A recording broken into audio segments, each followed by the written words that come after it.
5th in the United States and Canada. There's a new hottest team in hockey, and it's the Utah Mammoth. And this is What Chaos from the Sports Interaction Studio in Boston, Massachusetts. My name is David Bean. I sit beside Pete Blackburn. And across the room is that boy, Sean. Direct deposit. What up? Hey.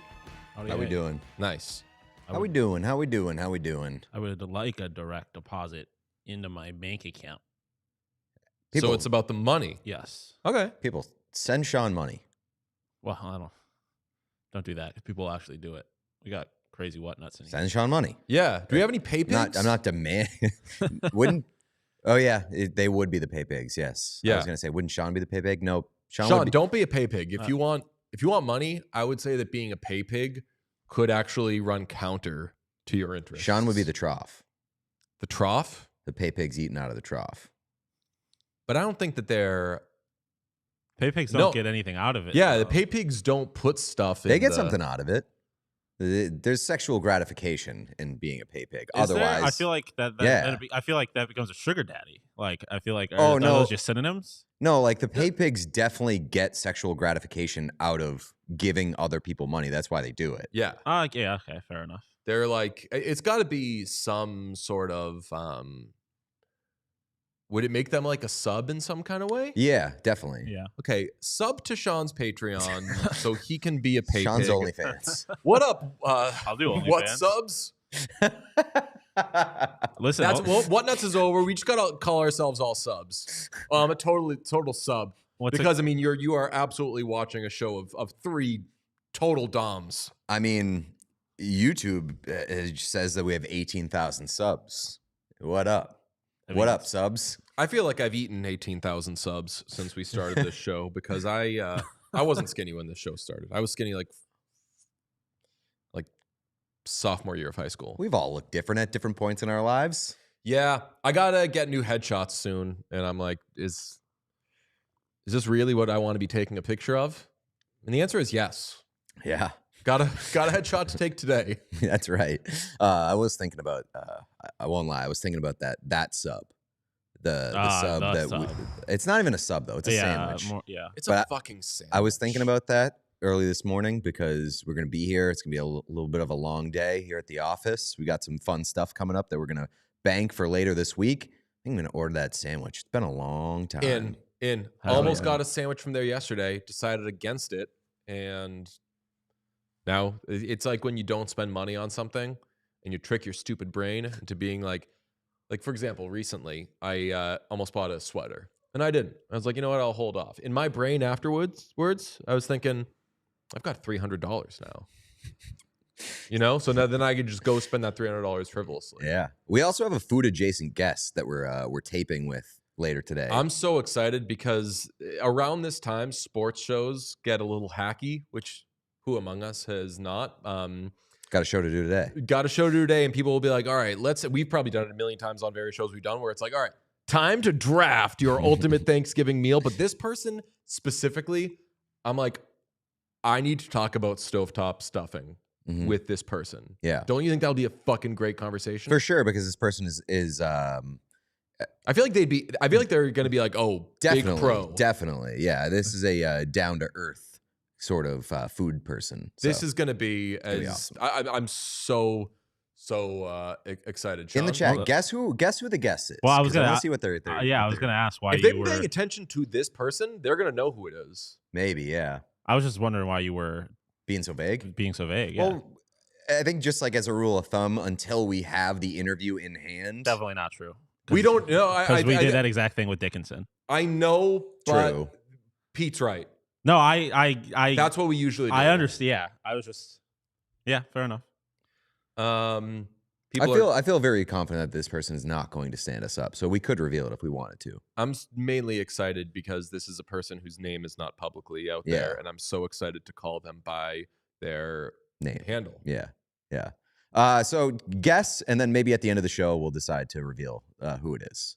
So it's like I just want to see. I want to see the again. best guesses. It's like Lobster Boy all over again. Yeah. People real into it. Wait, what? Oh, I was going to say what was Lobster Boy, but it was Willie Nylander. If you want best guesses, we'll just get to it before we even tell the folks what's on the show. Sean, do you have the picture of what's underneath Pete and I? Video behind us? Show you it. can kind of see it. Oh, nice. All right. Those are 3 lockers that have been sent to us by Fanatics. In those lockers, you see that our names are on there. The jerseys for the jersey giveaway stream have arrived, and we are doing it next week, Tuesday, December 2nd in the United States and Canada. I believe 6 p.m. We're going to do a premium jersey giveaway stream again. We did it last year. This year, we're doing it with a new wrinkle. We've talked about it a bit. Before the season, we each chose jerseys to select for each other. So Pete and Sean picked a secret jersey, of which I don't know, for me. Sean and I picked a jersey for Pete. Pete and I picked a jersey for Sean, and those will be revealed on Tuesday when we do the stream. Here's where you come in. You can win a jersey of your choice, just like Randy did last year when he got his Gabriel Landeskog jersey. Shout out Gabriel Landeskog. Great player. We love him so much. Don't check the tapes. Don't check the tape. Somebody was actually offended by that yesterday, and I was like, come on. Brother. I mean, I know we have a guest affiliated with this team later in today's episode. Oh, think yeah. about who you're talking about. Yeah, okay. I'm sorry. But you guess who any of us got. And again, I don't know who I got, but if you can guess who Pete and Sean got for me, or who Sean and I got for Pete, or who Pete and I got for Sean, now I'm just flexing that I can do that, then you will be entered for a chance to win the jersey of your choice. The form that you have to fill out is up. I believe we'll have it in the show description if it's not already there. It's there already. Sean, absolute ace. That's there. So you can begin your guessing, and you can begin if you want to comment and you want to theorize, you want to talk with your other faithfuls and try to guess who got the jerseys, go for it. But that's next Tuesday, and I can't friggin' wait because those jerseys are sitting in there. We even duct taped the creases of the lockers. So I trust everybody, but like, what if one of us gets a little crazy? We want to look in the creases. See if we catch a glimpse of a color. I don't. I don't either. I one time spoiled a Christmas present for me that I was like really, really hoping to get, and I've regretted it for a long time. It really took the air out of Christmas morning, and like the waiting to actually receive it was horrible. Like knowing that I had a PlayStation 2 waiting for me as like an 11-year-old for like a month ahead of Christmas time. Was that the worst month of my Buddy, life? I did that with Nintendo 64 when Zelda came out. Yeah. Like, that was the fucking gift. If you didn't have an N64 by now, you had to have one. And I found it, and my dad was like, he wasn't like, damn you, I'm taking it back. He was like, oh, you found it now, so I got to take it back. And in my brain, Wait, you took it back? I was like, okay, he's taking it back. Fuck. Like, shouldn't have been snooping. But I was like, he's just going to get me like a PlayStation or something. He didn't fuck. He already got the gift. He's not going to say that's crazy. Motherfucker had a job. He didn't. I will say, I'll take accountability. Bad child behavior to seek out your Christmas presents. I think that it's a normal thing, but it's still bad behavior. Also, like bad behavior on my mom's part. I was gonna say she did a horrible job hiding these presents. You gotta assume that kids are gonna be kids. They're gonna try and find it. You gotta go in on hiding them properly. Yeah, horrible behavior on my mom's part. So could have done a much better job. Didn't have you talking shit on my fucking bingo card today. You talking shit about my mom? Was that the PlayStation that got thrown down the stairs? Dude, I'm so glad you remember that. Yes, it is the PlayStation that got thrown down the stairs when I was a bad boy. It shattered into like 8,000 pieces. Somehow still worked after. That Japanese engineering, baby. Unbelievable engineering from the Japanese on the PlayStation 2. Yeah. Unbelievable stuff. I fucking love toss a PlayStation down the stairs. A spiral staircase. Oh, hell just yeah. bouncing off the edges wall, of the staircase, hitting like 8 different times on the way down. Still worked afterwards. I saw that my mom shit. was pissed. I believe it. I saw that shit happening in New Jersey last night. What do you mean? Guys just throwing each other around, Down the bouncing stairs. all over the stairs. I mean, if there were stairs involved in last night's Devils Red Wings game, players would have been thrown down the stairs. That is 100% true. Talk about the fight that apparently happened in Utah. Whose Dicks got out. pulled down. Dicks out for Harambe in Utah. Yeah, Dicks out for the Devils apparently. I in a mean, Rangers game. Yeah, real tough night for whoever. It was a Devils fan at somebody in a Utah Rangers game talking shit to Mammoth fans. So it appeared they were That's just putting on for the insane. tri-state, I guess. Like, I don't know. Yeah, but I like don't know if you're a what's going on. Devils fan, there's nobody that you should hate more than the Rangers. That's why it didn't make any sense to me, but maybe I was missing something. So but regardless. if anybody missed that on the internet, apparently there was a person in a Devils jersey at the Mammoth Rangers game talking shit to Utah fans until he got punched in the face. I I believe it sounded like he broke his nose. He got punched in the face. His eye swelled up immediately. His nose was bleeding. And as he was trying to fight back, somebody pulled down his pants, exposed his full-on genitals. Yeah. And so that man had a rough night at the hockey game. Yeah. Hockey is for Hawk everyone. shake get hit. All right. Hockey is for everyone. The genitals, not just for being speared by Brad Marchand, folks. That's right. They're for all sorts of eyes. Pete, tell the folks what's on the show today. I feel like we already knocked off 2 topics. We already talked about the Utah fight thing. We talked about the Devils and the Red Wings. So what else is left on the show? We got plenty on today's show. We got cashew chat. Big stuff for the Vancouver Canucks. There's so much going on in Vancouver. Oh, maybe so much going on. Oh, Van going out of town. That's perhaps. okay. Exactly. That's what I meant. Yeah, nice. Fire sale. Marc Moser is going to join the show from Altitude TV. You heard from him via his play-by-play call that we talked about yesterday on the show. Well, he's going to join the show live in just a bit. Very excited about that. And Tate McRae stands are finding out about the Hugheses. Not just Jack. Close. Tate Read Stan again. finds the Hughes. Tate Stan What did you get? What finds was the Hughes. What was maybe factually incorrect about the first way you said it? Tate McRae stands find out about the Hughes. You keep saying plural. Ah. It would appear one Tate McRae fan. Well, here's the thing. No. Here's my defense of this. If you are following a Tate McRae Stan account, then you are lying. a Tate McRae fan. And so this Tate McRae Stan is disseminating Hughes' propaganda to all of the fans. So Tate McRae fans and stans are finding out about the Hugheses. That's right. I need to push back on the propaganda because it doesn't strike me as propaganda. It doesn't strike me as them necessarily being There's some universally propaganda going on. glowing about the Hughes. It seems Not like, all of the brothers. Yeah, fair. It is Jack Hughes propaganda. Yeah, fair. Okay, fair enough. I mean, I sent my girlfriend a tweet from you from Altitude. What did you say? I said altitude, I think. Oh, people are probably saying it's altitude. Altitude? Whatever. Please, if that's the worst mispronunciation we have on a hockey show, then give us a fucking medal. Crazy. Get your own fucking podcast. Didn't clock with me at all that you said it in a weird way, but apparently Altitude? it did with the chat. I would say the only one that Altitude? stood out to me there, I was like, do I call him Marc Moser or Marc Moser? It is Moser, right? I say Moser. Yeah, it's like Fraser. Like Jan Unique. Oh, okay. All right.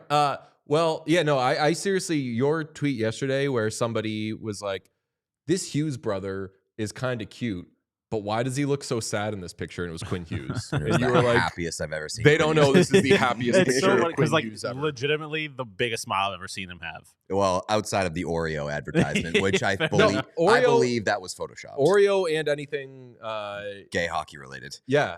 Quinn, we got to have Quinn This is Hughes a on to week for talk Quinn about Hughes. Heated Rivalry. This Oh is like my the goodness. biggest week of Quinn Hughes' life. The Vancouver Canucks are falling apart. All of his best friends are getting traded. His brother is dating the biggest pop star in the world and one of the biggest pop stars. I in was the gonna world. say, like, is this the worst week of Quinn Hughes' life? Like, all of his friends might get traded. His team sucks. The Canucks are falling apart, and his brother is, dating a massive pop star, gaining in popularity by the second. But at the end of the day, Quinn Hughes has Heated Rivalry coming out later this week, Yeah, so it's he's big.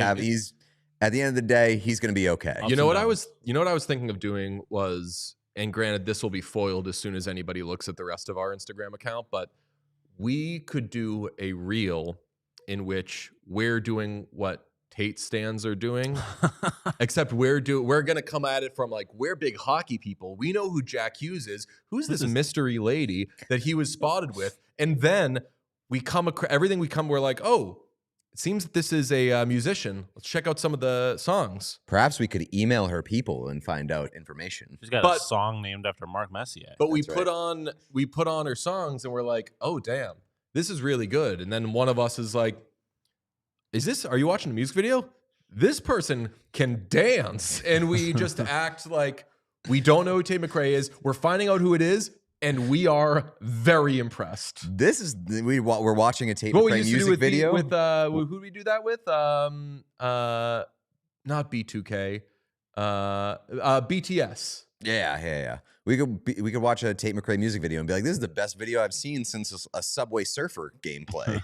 Yeah. Because it has the same energy. The Pete and I, whenever our Twitter engagement was down and we needed to get our numbers back up, we would just tweet like, finally listening to BTS. These guys are amazing. And 1,000 retweets. Never forget when I was like when I was in like my 20s, I would just get like blackout drunk with my friends and then throw up a tweet at like 11:45 at night or after midnight and just be like, One Direction is so good. And I'd wake up the next morning with 25,000 retweets. I mean, I tweeted about a pop star one time and it has like 40,000 retweets. It's so easy. It is incredibly easy. BTS always reminds me of the time when the Golden State Warriors employed BTS as like their brand ambassador, and they got Andrew Wiggins to start in the NBA All-Star game, even though he was clearly not an NBA All-Star starter.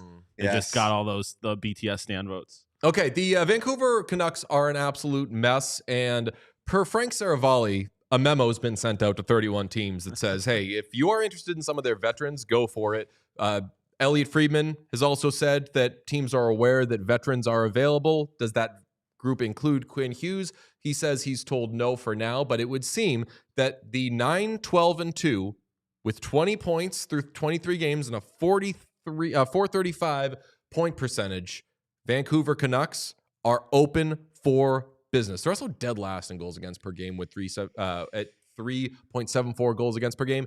Yesterday, I said I feared they were becoming the face of the mushy middle, and you cautioned against saying that because they're too bad to be in the middle. Correct. Upon looking into this, you got something. Yeah, the Canucks are in just a bad way right now. And the biggest thing, I think it was Sunday night, I watched a game. It just, like, they, not only do they suck, it doesn't look like they care that they suck, which is probably the worst place to be. Does Quinn Hughes ever looks like he cares? Yes. Like, he looks like he cares so much that he wants to die all the time. Fair enough. I do see via the chat, someone says, get Kane off my team.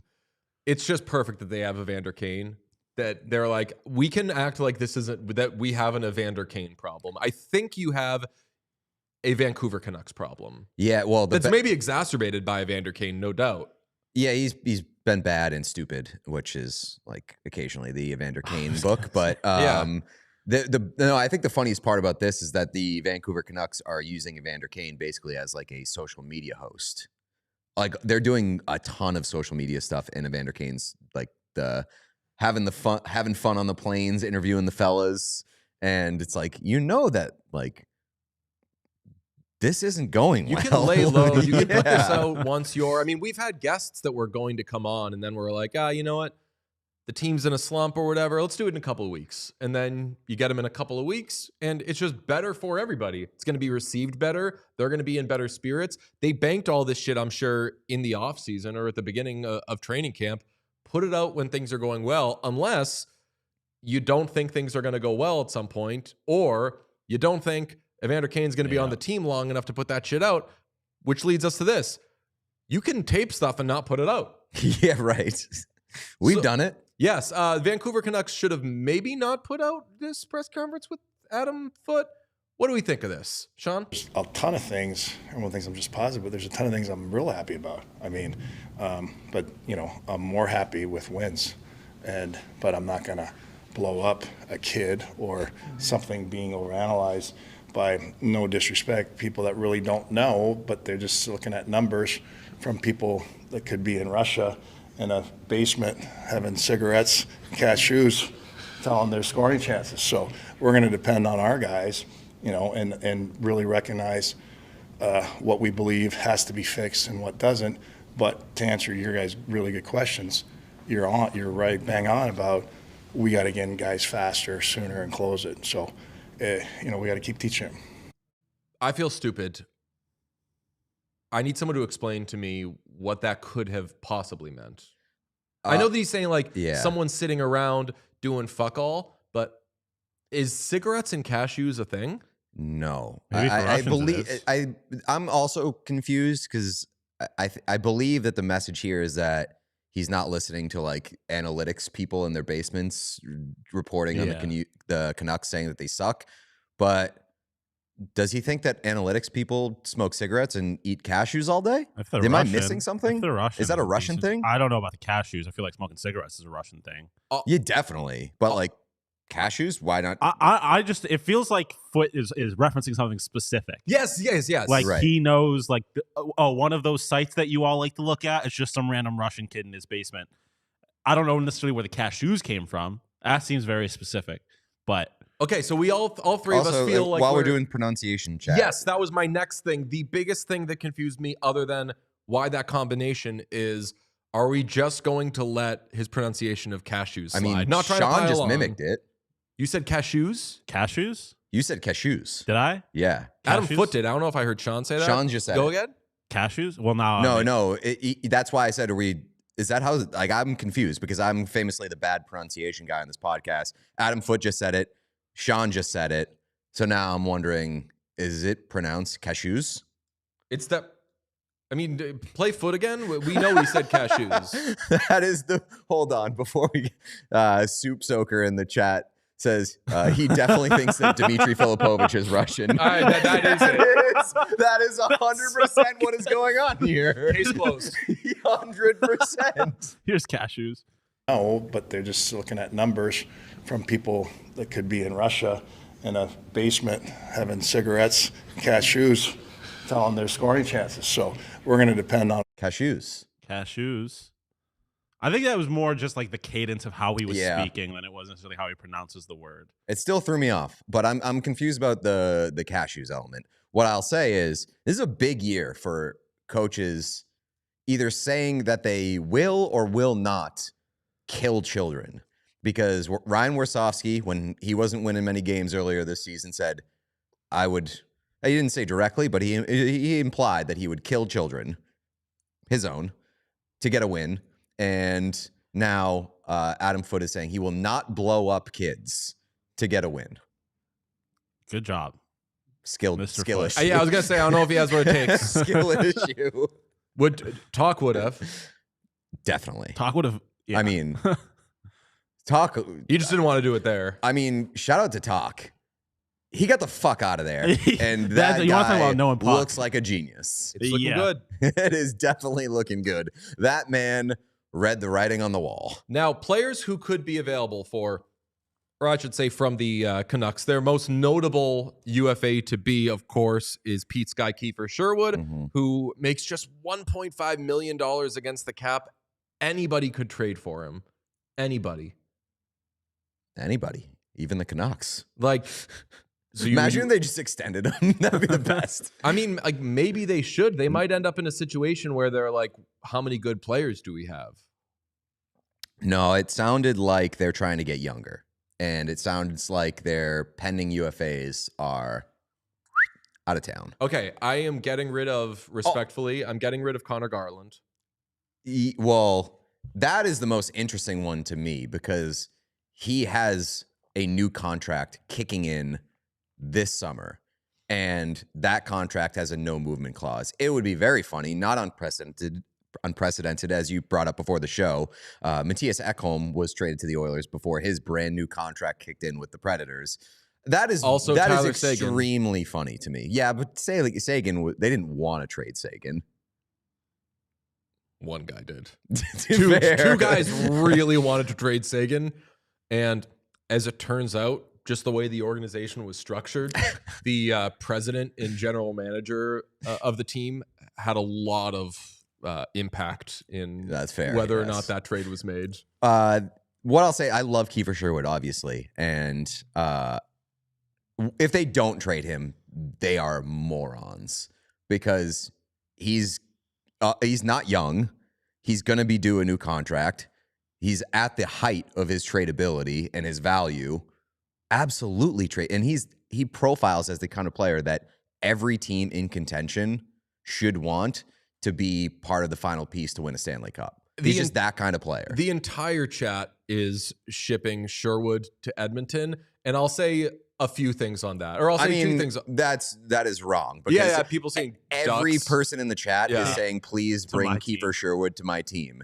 Oh, yeah, we're And getting Avs now. Yeah. Avs, Ducks, Oilers, like that is exactly the kind of player that you should want your team to acquire midseason in order to push for the Stanley Cup. Kiefer, first of all, I don't think, even though they've had trouble scoring at points, I do not think the Oilers addition, even though he's cheap financially, the Oilers addition cannot be more scoring. Like, they've got to figure out their goaltending and they've got to figure out their defense. So I would rather do that. And also, Kiefer Sherwood's a 200-foot player, though. I love Kiefer Sherwood. True. I love Kiefer Sherwood, but doesn't he feel like the type of player the Oilers sign and then doesn't work out for them? Yeah, but I mean, what I'll say is Kiefer Sherwood is the player that the Oilers have been trying to get and looking in the wrong places for a couple of years now. True. Someone says Panthers, perfect. Yeah, I mean, Panthers. But are Panthers, they too, like Panthers, Tampa, he fits anywhere because of his skill set and how versatile he is. But he definitely feels Panthers-y. He definitely feels Tampa-y. I was going to say this does feel very Tampa. Yeah, I feel like that the Panthers. I still don't fully understand the cap now with like the LTIR and stuff, but they're not gonna are they gonna have any money? Are they gonna be able to do much other than like get a guy whose cap hit is 1.5? Oh no, the Panthers? Yeah. I mean, and they'll find a way. Well, yeah. Well, I'm saying 1.5 seems affordable for them because they're up against the cap. The LTIR situation is you can exceed the cap no longer by that player's cap hit, but what the average cap hit was last season. Oh, okay. So that's going to be more than $1.5 million. Yeah. So whether it's whoever it's going to be, if it's Kachuk, if it's Barkov, whomever, those the average is going to be more than $1.5 million. Kiefer Sherwood to the Hawks offseason, yeah. Yeah. Well, I mean, very often players that are acquired midseason get extended. Yeah. So I could see that. I love it. I mean, I'll follow Kiefer Sherwood anywhere unless it's Montreal, or Toronto. How about Tyler Myers? Old? What How about him? What about him? Yeah. What's the conversation? Bring him back. $3 million this year and next year. You're probably getting him as a depth guy. But if I don't know, if I'm the Canucks and I'm trying to get anything, they'll eat half of that. Yeah. I mean, Tyler Myers for $1.5 million. Someone's doing that for the playoffs. Probably, yeah. And I Dallas probably wouldn't want it for my team, but yeah, I mean, yeah, sure. Why not? I mean, they're gonna be looking anywhere they can to turn over this roster, I think. And then Evander Kane might just have to go down with the ship. Yeah, I know. I think he just makes too much money. I mean, they could eat half of it. He's got a 16-team no trade clause, but I'm fascinated by what the Canucks do from here. I feel like they're probably going to act pretty quickly. If I'm a team and the Canucks will eat half of Evander Kane and give him to me, Evander Kane's a really good playoff player. And I don't have the numbers in front of me, and maybe you'd say he doesn't put up huge numbers. With the exception of the stupid penalties he was taking early in the Cup final last year, Still doing that. Evander, I mean, that's, I guess, what Evander Kane does. He does it in the preseason as well. Evander Kane is like an impact player in the playoffs. It's just a matter of whether you think it's for worth better the or money for worse, and whether you can put up with everything else. But I like that we have a team that is open for business that isn't the Predators. So that was kind of my bigger thought last night was thank you to the Vancouver Canucks because we kind of needed this. All we've been talking about to this point in the season is how everyone's competitive. Nothing really sucks for anyone long term across the league right now, other than Nashville. So we need at least one more because Nashville has been stuck there for a couple years at this point. Mm-hmm. So it's not new. It's not exciting. It's just sad. Their players are crying in front of cameras. Please fix that.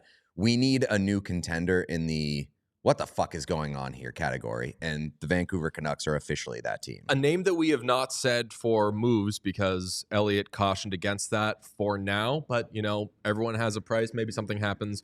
Is Quinn Hughes. This obviously gets a lot more exciting if Quinn Hughes actually ends up yielding a sweepstakes and multiple teams get involved. Have to mention this tweet from Jay Fresh because We were texting about it this morning. We are both so on board from Jay Fresh. If Quinn Hughes did get traded somewhere that wasn't New Jersey, the obvious destination would be Detroit, right? Long-term fit with Sider, lots of cap space for a huge extension.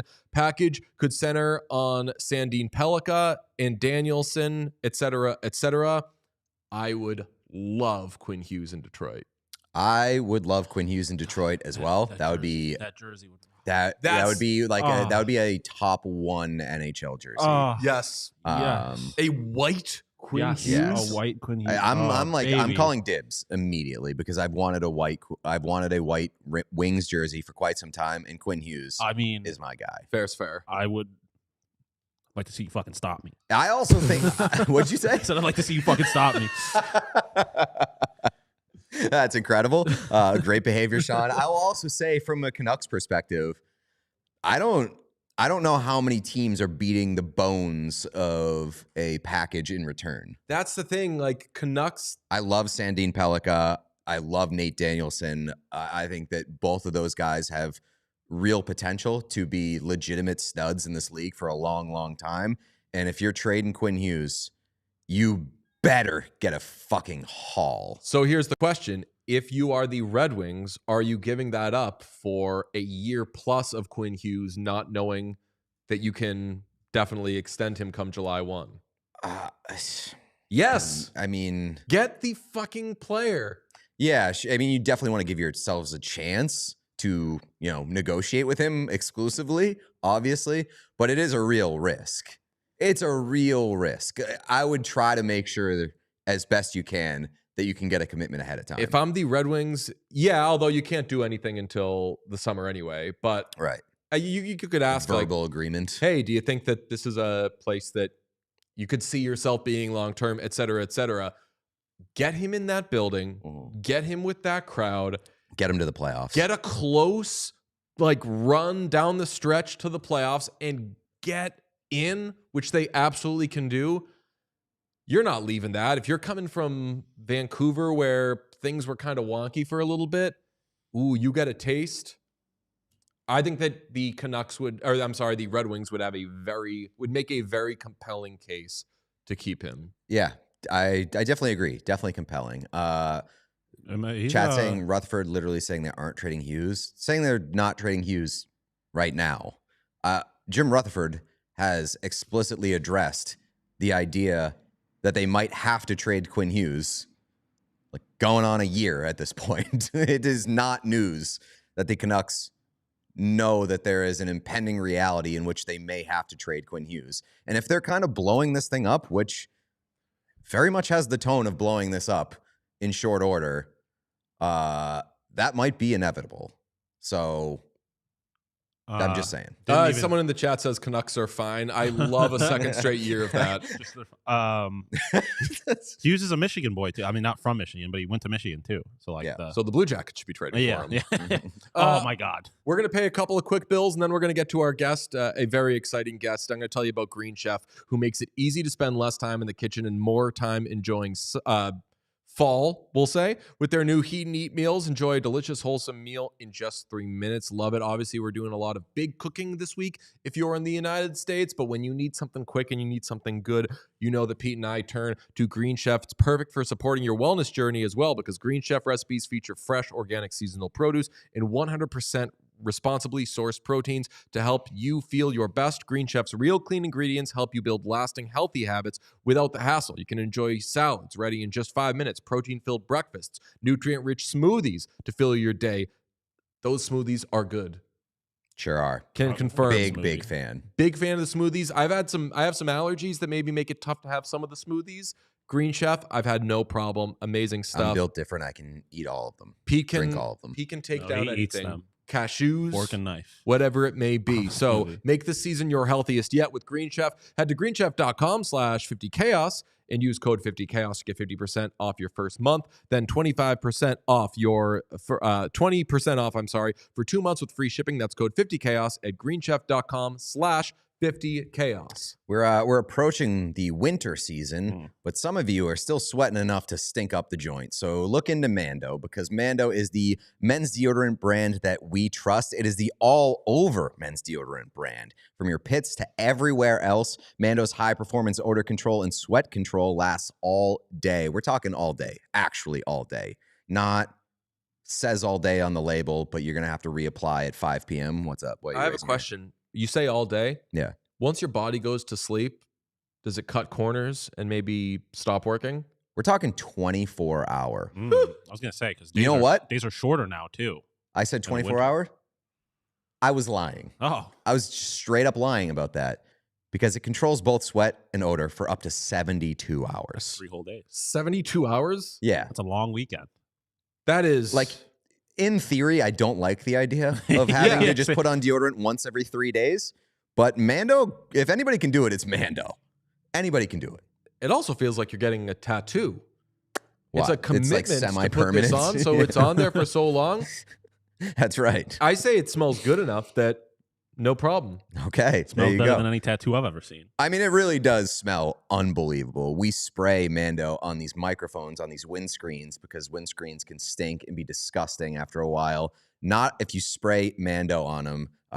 What's the bourbon leather? Yeah. We use the bourbon leather scent. It's incredible. So hit up the Mando starter pack, because it's perfect for new customers. It comes with a solid stick deodorant, a cream tube deodorant, 2 free products of your choice, such as the mini body wash or the deodorant wipes, and free shipping. And as a special offer for our listeners, new customers are going to get 20% off site-wide with the exclusive code WhatChaos. So go to shopmando.com for 20% off site-wide and free shipping. That's shopmando.com. Please support the show and tell them we sent you, and go ahead, try it.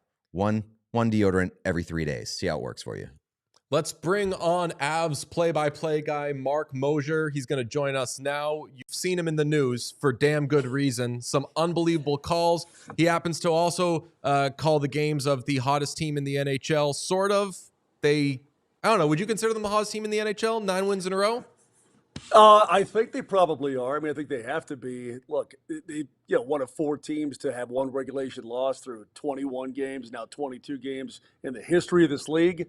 That's just crazy talk. I mean, in today's modern, you guys know, today's modern NHL, to get to that record, 16-1-5 it's insane. I mean, listen, it's a good start to the year. They want to have a good start to the year, but holy cow, it's pretty good. They're winning games even when they're not at their best, and I think that's probably what good hockey teams do. Here's our thing, though. We want hot teams to lose games. So then when they win games again, we could talk about how they're the new hottest team in the NHL. Avalanche are becoming a very boring team by just winning games.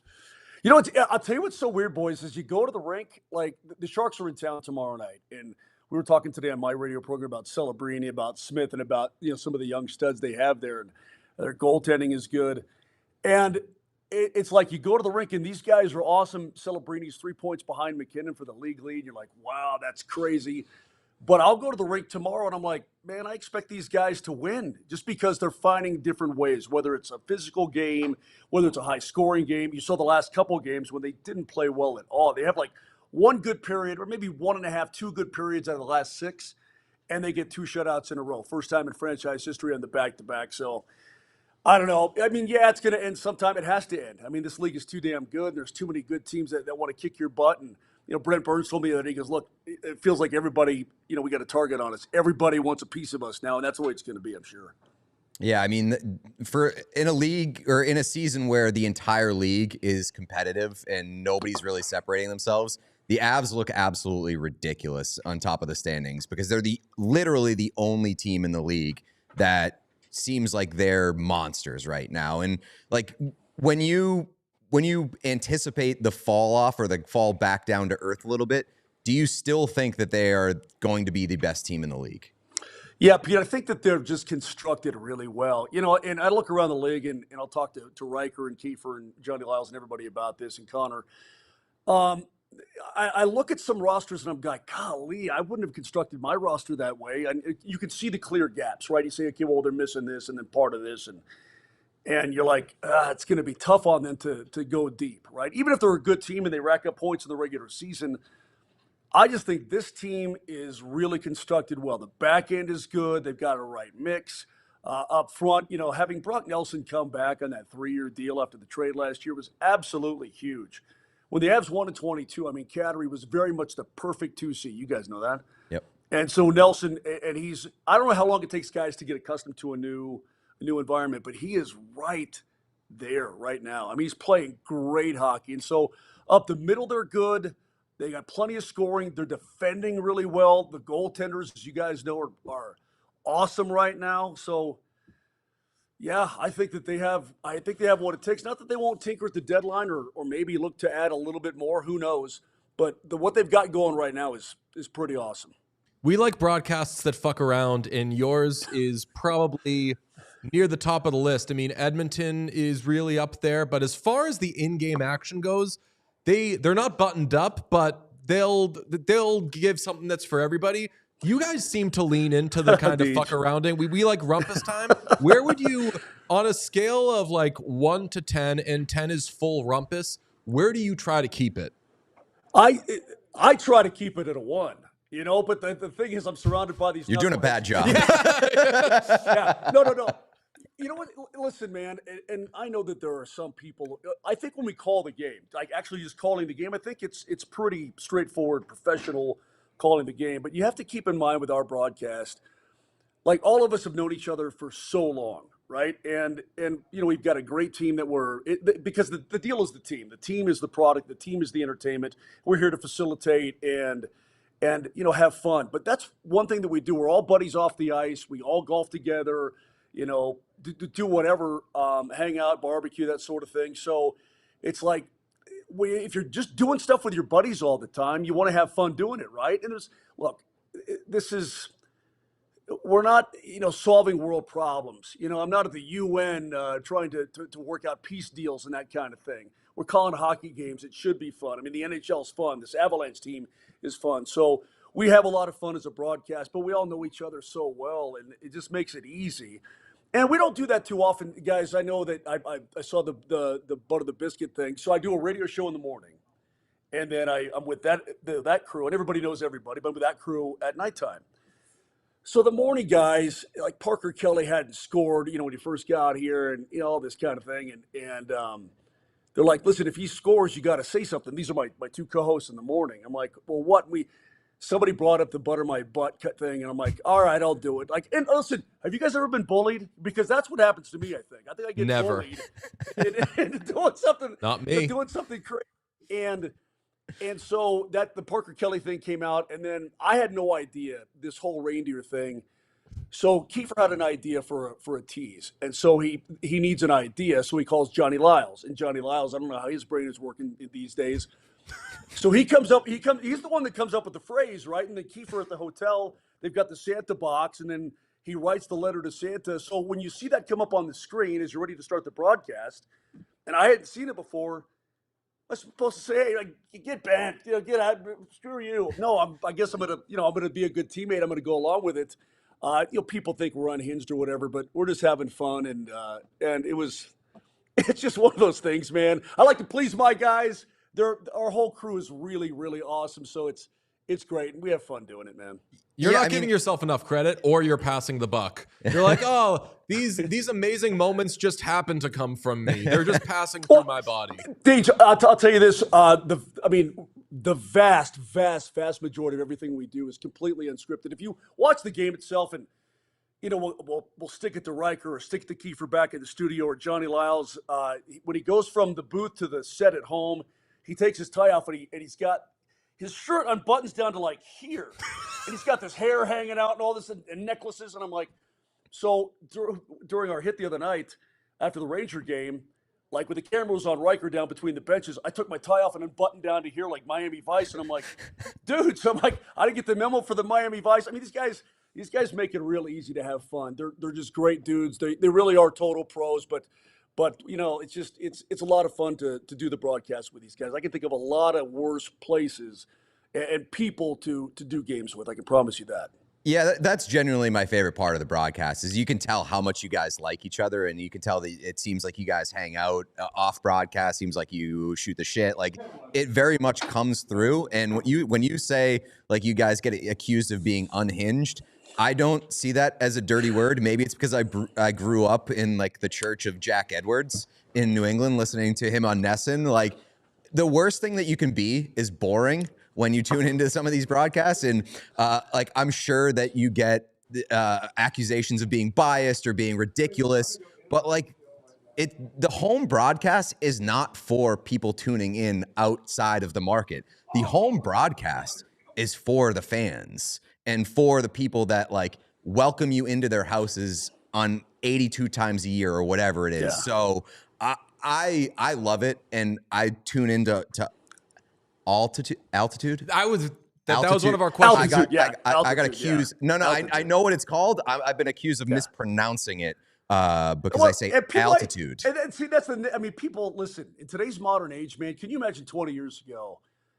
You're not going to hear that. I mean, people can nitpick. I mean, look at his mustache. I mean, look what's this little thing right here? You know, people do that kind of thing, right? They're all over you for whatever. I mean, they're all over my hairline and whatever. I mean, Hairline looks great. Well, dude, you can't believe this, man. We like they'll show the shot from the backside, and I'm like, there used to be stuff here, more stuff. I mean, there's still some stuff, but there used to be. I'm like, what the hell's going on? Where's that going, right? But it's, man, I can see where people from other teams, and listen, I've watched and heard every broadcast in this league a billion times. I watch a boatload of games. I listen to a boatload of games. Sometimes I like to have a Heineken and sit in my bathtub and just put on the Sirius XM and scam around games and whatnot. And so, it's I can see why other teams might look at ours and go, oh, these guys are insane. These guys are idiots. It's a friggin' clown show. I guess I can get that, but I don't know, man. It's just, life is too short to just be, hello and welcome to the hockey game, and this guy is really good, that kind of thing. That's the thing, man. Like, Pete and I have talked about this. The whole, all right, we're here with Marc Moser, and we're going to talk about the Colorado Avalanche, see what they can do this season. You know, they won recently, but after an up and down season last year in which they lost Mikko Rantanen, they're trying to reclaim their status atop the NHL. I'm not smart, and I was just able to do that. Literally anybody can fucking do that. So it's when people good job, don't. Walter Cronkite. That was awesome. Yeah, that was. It's when people don't do that immediately people like Pete and I are like, all right, who's this now? Because at some point in their career, they were probably taught to do that, and they figured out a way to be themselves. It brings me to this. You tweeted a video explaining that Kyle Keefe had asked you to do the paint my reindeer and call me a goblin. And I felt obligated, man. I'm like, if I don't do this, he's on the trip. He doesn't go on all the road trips. He's on the trip. I have an obligation to my boy. I mean, if these guys are setting it up, I got to give them the payoff. But you posted it with, this will hopefully explain. We're a team, and I try to be a good teammate. For the haters, ... well, bye. My only nitpick there is I wouldn't have hated the nail polish emoji for the haters. Well, bye. But it indicates to us you have haters. Oh, dude. Yeah. Well, one of them lives at my house. My wife goes, "Oh, are you going to talk about that stupid call the other night?" I said, "Well, they want to talk." She's like, "It was so dumb." I'm like, "Thanks, honey. Appreciate that. I try, She got all over me, man. She's like, "That was so stupid." Well, it might have been, and she's pretty good taste, but it's funny. It's funny because you get into these rivalries with your division foes and whatnot. There are some Minnesota fans who hate my guts. Maybe I don't blame them. Some Dallas fans, obviously, who absolutely, if I was on fire, they wouldn't throw water on me, So it's all right, though. That's part of the game. That's what makes, hockey so great. These fan bases going at each other, and we've got an unbelievably good fan base. And like you guys said earlier, that's what we play to. We play to our fan base. I'm not playing to the Dallas Stars fans. I'm not playing to fans of Josh and Razor or LePantis fans or anything like that, Minnesota fans or any other team for that matter. But listen, when we see other teams make great plays and great players make great plays and have great goals, we get excited about that. We're as enthusiastic, about this game and the future of this game and guys on other teams as anybody is. I hope people don't think we're too big of homers, but we are Avs people. I mean, we got two guys in the broadcast who played for the team and two guys who have been around for like 30 years. So, and Connor's been around for 20 years. So yeah, man, it's our team. We play to our crowd, and hopefully the fans like it. How did you call those moments where Landeskog seemed to have scored his first regular season goal since Vietnam, and they kept getting overturned? As I say that, one of them might have been a national broadcast, but what do you do in those moments? Because we laugh. We think that's funny as shit.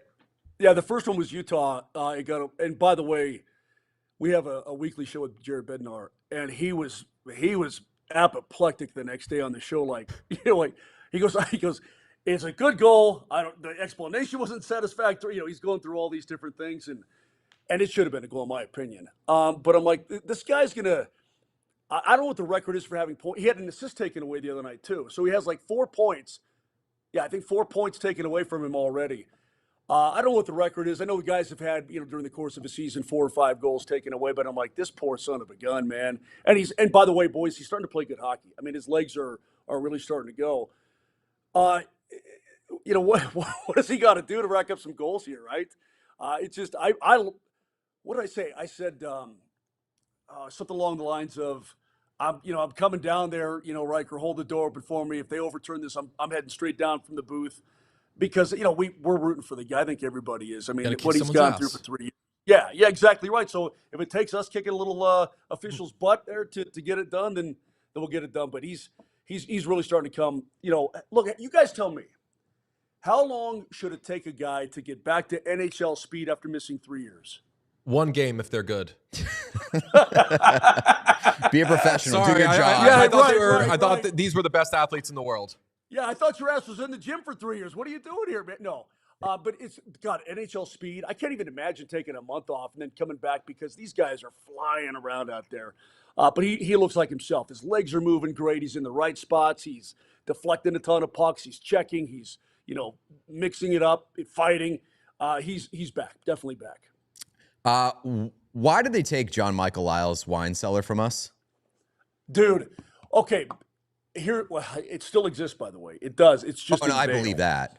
Yeah. So Johnny trying to drive down from Vail every other day was an absolute nightmare. So, he wanted to be a bigger part of the broadcast. We wanted him a bigger part of the broadcast.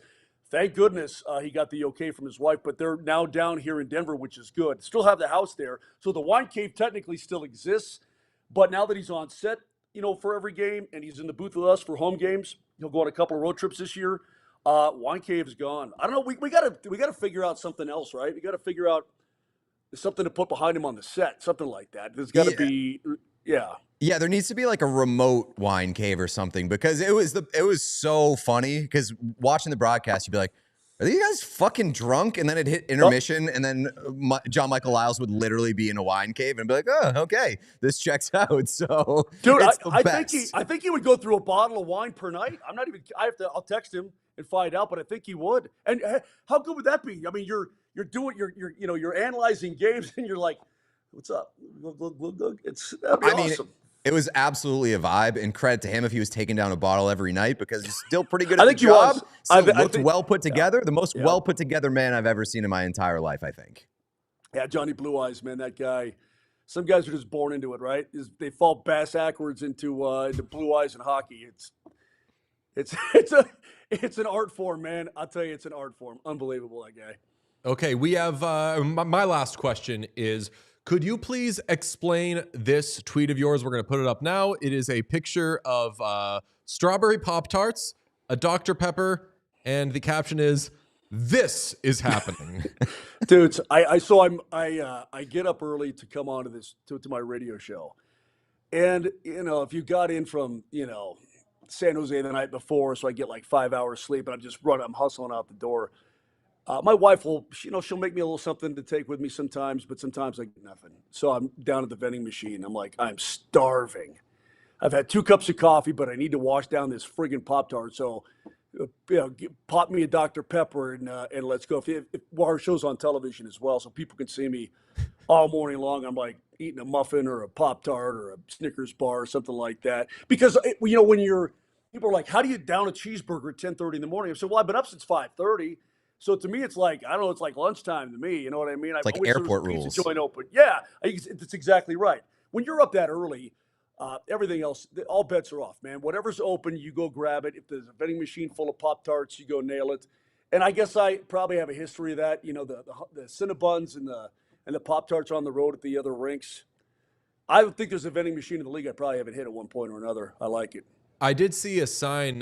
We were driving back from Montreal, and there's a stretch of Vermont where there's just like no exits. But there was a sign for it during it, and it said 24-hour vending machine. And we were like, is that a brag? Does that aren't vending machines? Do vending machines usually keep Do hours? they close? Yeah. Dude, if I had to drive that road, if I was driving back from Montreal back to Boston, and I hit that through Vermont, man, they would have all my money, 100%. I'm a huge drive snack guy. You know, I would get the Pop-Tarts, I would get the chips, I would get the beef jerky, I'd get me some Diet Cokes, and I'm good to go. I'm in. Tell Vermont promotion's coming. I mean, I love a Pop-Tart while I'm having it, but I don't know if there's an item of food that outside of when you are literally tasting it is less valuable than a Pop-Tart. Pop-Tarts always make me feel fucking horrible. You know, going in, you're like, I probably shouldn't do this. But as you're having it, like other things, like I'm a big stuffing guy, Thanksgiving. Like, if I feel bad after eating stuffing, I'm like, how fucking good was that stuffing though? Pop-Tarts are the one thing that I think, like, outside of when it is on your tongue, like fucking horrible news. Yeah, fair. I just don't think I've ever met anybody whose Achilles heel is like vending machines. So this is awesome. Yeah, and I guess I'm a Pop-Tart aficionado. I don't know if I'm proud of that or not, but the way I eat a Pop-Tart, maybe I'm weird. I eat the outside crust first. Okay, so now all you have is the frosting, icing stuff left. Wait, you eat the crust first? I eat all the crust first. I break off the crust and eat the crust around the outside first. 100%. Thought you were psychotic before, but this seals it, brother. It's friggin' weird. So then you get the big bite out of the corner, like so there's corner, and then it's all just icing and filling and all the good stuff. I'll show you guys sometime. Next time we're in Boston, I'll show you the proper technique. That's the type of shit that's the type of shit that makes life worth living, isn't it? Like when you figure that 100%. Out, when you've cracked the code on how to eat a Pop-Tart, and you know what, you walk around every day, and I'm sure you see people eating Pop-Tarts, and you're like, these people have no fucking idea. Doing it wrong. Yeah. V8 engines and Pop-Tarts, man, makes the world go round. Unbelievable. Well, Marc Moser, you are incredible. You could not be a broadcaster. You could just be a human being who wants to talk about food, and we will have you on anytime. It just so happens that you're one of the best play-by-play guys out there. Thanks, man. Thanks, dudes. It's great to be with you guys. Thanks. Appreciate it very much. Pete, thanks for reaching out. Love your show. See all your stuff. Keep it going. You guys are kicking butt. Awesome. Thank you so it's much. An honor. Appreciate Bye, it. Mark. See you, boys. What a fantastic conversation. Awesome. I was losing my fingers writing down how many clips we have to make off of that. We've got Landeskog being back. We've got Avs Rumpus broadcast, and we've got, of course, how Marc Moser eats a Pop-Tart. Which is the right way to eat a Pop-Tart. Yeah, apparently, like, chat is saying this guy knows ball. You gotta get the boring shit out of the way, so all the last 20 or however many bites are all pure joy. The best part that to me though is like eating a pizza, or like a pizza crust first, and then like getting part of the unfrosted with the frosted is part of the Pop-Tart experience. What you're doing, you're making a decision. It's maths. Like, you're either like, we're going to water down the experience of every bite by having a little bit of the crust in there, or we just get the crust out of the way and then we're eating perfect bites for the entire experience. Well, then why don't you just cut off or like break off the unfrosted parts and like not eat that? It feels better than nothing. Is it? Yeah, it's like it's like an appetizer. Yeah, okay. You want to not eat food, you can go ahead and do that. And it's like you don't appreciate how good the central bites are if you don't have the crust bites. The only reason I wouldn't do it on pizza... It's called Pop-Tart perspective. Yes, exactly. Everyone knows that. The only reason I don't do it with pizza is because if you eat the crust first, then you ruin the structure. You don't have a handle anymore. So I need the crust there. Otherwise, I would eat the crust first. Get out of the way. The best part of that clip is going to be, Sean, you played an integral role, because as he was saying that, I was looking and I was like, we're going to have a lot of shots of Sean being like... Yeah, I was not along. I was like, he gets it. I fucking know. He gets it. These plebs don't, but God, he's fantastic. Amazing. All right, I'm going to let you guys make your pick. Do we go Heated Rivalry next, or do we do Jack Hughes and Tate McRae? Let's do Heated Rivalry. Okay, Heated Rivalry, if you don't know, is as it's been previously called, gay hockey show. We're very excited for that. Sorry, I was laughing at this is bad by me, but I was laughing at y'all are literally gooning with Pop-Tarts. Yeah, that's fine. Yeah, Yeah. Okay. That made me laugh out loud. Yeah, so why I had not? to address it. That's what that is. I mean, if we want to go there, if you ever have toaster strudels, Yes, trash. Toaster What? strudels are trash. What? Toaster strudels are trash. well, ... Bye. Why do you think? Toaster strudels are trash. How? They're just fucking. They're so much pastries. better than Pop-Tarts. Yeah, it's they're a like- flakier version. They're rich people Pop-Tarts, which is not saying much because they're still a freezer food, but There's not enough gratification with I enjoy the flavor of a Pop-Tart more than That's than crazy. a toaster strudel. Maybe the warm melted it's frosting. all icing. Yeah, Yeah. that is good, but that is if I wanted that, I would just eat a cinnamon roll, which is 1,000 times better. This is the trick of the trade. I learned it from my friend Mark when I was a child and when they came out. I'm old enough to remember when toaster strudels came out. It was a big thing. And Mark very quickly figured out how to eat them. Typically, how many do you make? For When you're doing toaster strudels? is it 1 or 2? I mean, you're usually going with 2. 2, yeah. You want to go with a couple. Depends on what I'm doing. The first one, you put half an icing packet. And the second one, you put 1.5 icing packets. And first one's a little light. Feels like you're having a diet toaster strudel. And then that second one, oops, all icing. Damn. It would probably kill me right now, but really good. I can't support that. Also, this is kind of gross, but I was big into toaster scramblers. Remember those? No. They we're like the egg and sausage pop. Yeah. Or yeah. what? No, gas. Bacon, Gas. egg, and cheese. Gas. Listen, All right, I won't dump on it without having tried it since you both are very, very passionate about this. 24-hour stream. Not a bad idea. I grew up poor, so I grew up with like a lot of like the frozen shitty like breakfast or lunch or dinner or whatever. Someone in the chat saying DJ just eats the icing packets. That's like calling me a kid who eats paint chips. That's very funny. Probably. I love toaster strudels. I don't know how you can say you don't like toaster strudels. They're just better versions of Pop-Tarts in every single way. Ooh, is this I right? disagree. Tyler in the chat says the toaster strudels were introduced in 1985. I'm calling BS. Toaster strudel. I remember them being like fun and exciting when they re-emerged, I will say. They must have rebranded because Yeah. it does say they were introduced in 1985, but let's see if Tyler knows his Wikipedia or if, let's see, in 1994, product found considerable success since being deployed in 1985.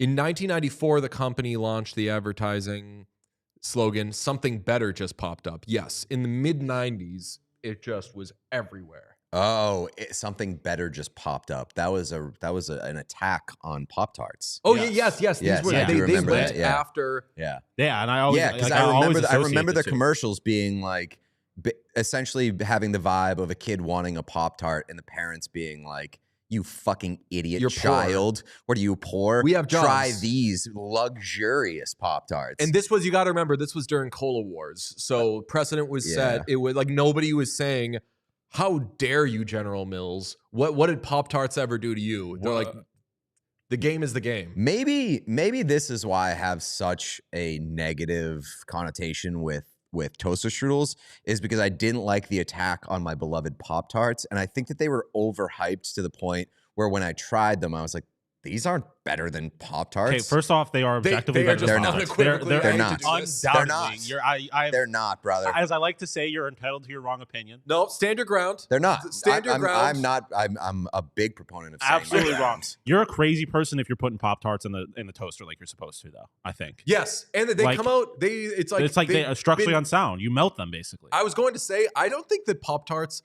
I think that Pop-Tarts never considered what if they actually do put them in the toaster, because something about the frosting. Have you ever had the s'mores Pop-Tart in the toaster? I'm sure they're Or in they're the microwave? Good. They're good. Yeah, like warmed up. I'm sure, but like Here's my Pop-Tarts work because you just grab them. By And the way, eat 'em. here's time my out. rock solid argument in defense of Pop-Tarts. Have you had toaster strudels like cold? No, because you keep them frozen. Oh, they come frozen? Yeah. So Pop-Tarts, right out of the bag, right out of the package, cold or hot, both delicious. Yeah, both that'll really give you. good. That'll give you. That's like their Pop-Tarts are much more accessible. You can get those out of a vending machine. You can eat those real quick. You can eat them on the go. They are not better than. It's like comparing McDonald's to fucking like a real burger restaurant. It's like one hits. No, but we're comparing McDonald's to like Wendy's. No, we're not. Yes, no, we we're are. not. Because toaster strudels are. We're like comparing Toasters, McDonald's. let's be honest. We're comparing McDonald's to Five Guys. Yes, McDonald's, Five Guys, Tasty Burger, whatever. Like place it's a that real is- burger still. It might be fast food. It might be like not good, but it is a different level, a different tier. I do just have to said say, they come out of the freezer. okay, Pete, love you, darling, and I think you've done a great job in this conversation. But there's moments where you're arguing with someone and you have to tell yourself, this person doesn't know enough about this for me to argue with them. So you guys can keep going at it. But for me, Pete, it was when you said you didn't know it was frozen. that Yeah, I no, was it's not. been I will say it's been a while since I've had a toaster Okay, strudel. I'm not calling you dumb. You're not. I'm just saying for this specific thing, toaster strudels don't matter to you. They're not in your life. So I'm not going to. But I be cut them out of affected my I by- cut them out of my life for a reason. You were young. People were smashing up true. your video game systems. That's true. That's what it was over. She was like, Pete, I'm going to make you a quick thing. Pop-Tarts or toaster strudels? And he was like, give me Pop-Tarts. And you also This fucking kid. you don't know the experience of having, like in my case, two younger sisters, and then you go to eat a toaster strudel, and it turns out that one of your dumb fucking sisters, love both of them, had used an extra frosting on her last toaster strudel, and now there's no goddamn frosting left. Like there's an experience that comes with toaster strudels. that you There don't are get with Pete Pop-Tarts. has never had a toaster strudel allegations in the chat right now. I've definitely had a toaster strudel. It's been a long time, so like maybe my recollection is not 100% accurate, but I've had a toaster strudel. I've been very disappointed by the experience. Maybe that's because I Skill was a issue. child. Maybe I was just fully encamped in the Pop-Tart realm. What I'll say, and this is my last point on it, you guys are making a good case for toaster strudels, but there's too many hinging factors on creating the best environment for the toaster strudel. Absolutely more work for a toaster strudel. I won't deny that. Like I've had more Pop-Tarts in my life. I have Pop-Tarts more regularly. I don't know the last time I had a toaster strudel. Absolutely. I get like but if we're just comparing quality of food to quality of food, it's not a contest. The chat has noted at many points, and I'm sorry that I did not bring this to the conversation, that we are doing massive Gretchen Wiener's erasure here. Why? Because her father invented the toaster strudel. That's in Mean Girls correct, world. yeah. Yes. Okay. And I do not think her father, the inventor of the toaster strudel, would be too pleased to hear about this. That's what she says when she gets in trouble and she's in the office. I don't think my father, the inventor of the toaster strudel, would be too pleased to hear about this. I think you need to go get toaster strudels. Next time you go to the grocery store, you got to do an experiment. Well, let's say Monday's episode, I will bring in a toaster. I will bring in do it on Pop-Tarts the and stream. strudels. Do it on the Jersey stream. There's too much potential for a You mess. can't A ruin mess. the Jersey in a Yes. brand new Jersey. And there's too much potential for one of us to cut our fingers and bleed. No precedent for that. we, Never would happened. we would absolutely bleed making toaster strudels, just unwrapping something. Okay, now, Heated Rivalry premieres on Crave TV and HBO on Friday. We are all so excited for it. At long last, we are getting November 28th. Been waiting all day for November 28th. Carrie Underwood voice. Pretty good. Yep. The stars of the show, Hudson Williams and Shane Story, did a bit of a press tour. Mhm. And right now, quite frankly, we're trying to kind of backdate that and get ourselves into it. We're trying to get them to do a new press tour involving just us because we didn't know about the show yet and didn't know it was existing. Here's what we missed out on, because this is them doing a little Instagram video with Yap avec Kobe. On a scale to 1 to gay, how spicy is Heated Rivalry? Gay. More than gay. Gay. Gay. Double gay. What makes it gay? What Yeah, makes it it's spicy? gay. That's spicy. You're gonna have to tune in to see it. Have you read the books? The scenes? Those scenes? Those scenes Yeah, you see a solid amount of my body and mine. It's out there. and them together. Hands going places. that hands have never been, tongues going in holes that just fill you with. Hey, that's enough. Oh my I'm God, sold, I love brother. them. I Yeah. love them. All right, so this is what a press tour can do for something. Like I was already gonna watch, but now I'm excited to watch. Remember last year we talked about Wicked. I skipped Wicked. Do you remember the reason? Because I don't know, Something man. You about don't even too know many about fucking toaster women, or- strudels. The press tour for Wicked was so Oh, yeah. insufferable that I skipped Wicked. I was like, I'm interested in this movie, and then the press tour, I was like, all right, enough. This is fucking ridiculous, and I just didn't see the movie because of the press tour. This is how you do a press tour. I have to say, I did see Wicked for Good, and I was so mad the whole time. I was like Plies eating the red velvet Oreos, where I'd waited to see this movie. All I'd thought about was this movie, and people are like, hey, second act of the play isn't good. This is going to be worse than the first one. And I was like, I don't care if it's worse than the first one. It's more Wicked. It's going to be amazing. I'm seeing more Glinda and Elphaba. Let's fucking do it. That shit was horrible. I'm so mad. And it sucks because you had said Ellen saw it and Yeah. liked it. So I didn't want to do the. Heard a lot of people say they've seen it and loved it. Yeah. So that like I'll say maybe I'll end up seeing Wicked and Wicked for Good just to kind of formulate my own opinion on it. Yeah. Because whenever a movie or any sort of pop culture thing is so polarizing that people either love it or hate it, I'm like, well, fuck, now I have to see it. Exactly. The first one I loved so much. But the problem is the songs in the second act of the play are not as good. But during that movie, I was like, yo, let's just get to them singing for good and get me the fuck out of this movie. Very frustrating. But as the chat has noted on these two, so their names are Hudson and Shane. The chat has it right.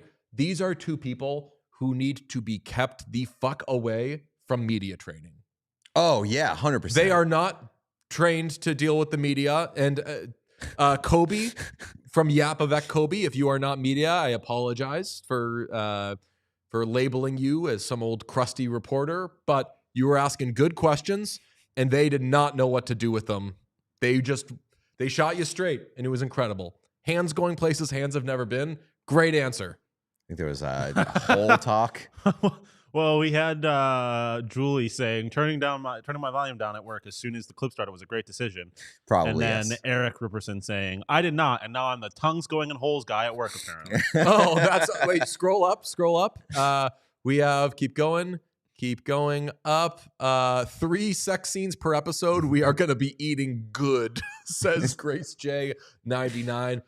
My cannot wait.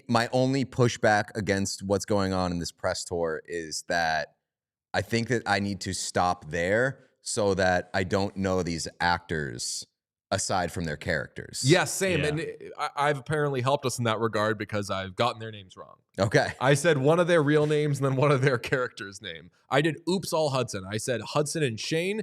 And Parker Wright says it's Hudson and Connor. Shane is Hudson's character. I don't know which one is Hudson, which one is Connor, but clearly I'm rooting for that person in the rivalry. I think that Connor has a better head start on hockey. Every player in hockey is named Connor. Yeah. So Connor's going to feel right at home. If it were Hudson, that would be cool. Ooh, true. Yeah. I am very interested to see what the hockey is like in this show, which I know is not really the point here.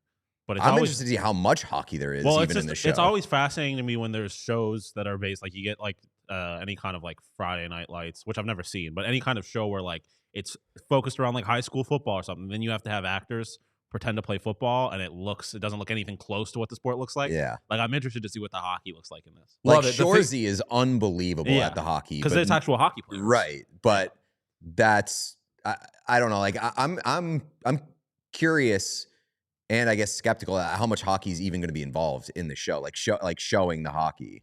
Yeah. Yeah. I'm curious. If you're going to do the hockey, there's just like a perfect balance that you need to strike. And I don't know what amount of what it needs to be, but when we've watched countless holiday, Christmas, romance, hockey movies, and sometimes it not knowing much about hockey is like, oh my God, this is so stupid. And sometimes it not knowing much about hockey Is or putting endearing. much of an effort into the hockey is so hilarious and amazing. So I don't know what I want. I'm just pretty sure I'll be surprised if this show upsets me. Yeah, so will I. Like I've got high hopes, and I think they're going to be met differently than I anticipate. Like it's possible that this is going to be way, and they seem to be telling us that they're like, this is going to be just sex the whole it's way. leaning in, yeah. Yeah. But like if it's gonna be 50 Shades and it's awkward, no chemistry sex, then get that out of my life. But if See it's that gonna chemistry? I was gonna say Yes. I'd be That is shocked setting if the those two table don't have for a lot of chemistry. Yeah. great, Well, honestly, like their problem might be too much much, 'cause they're chemistry. supposed to kinda These hate each guys other a are little bit. like supposed to be rivals, and they're supposed to like not like.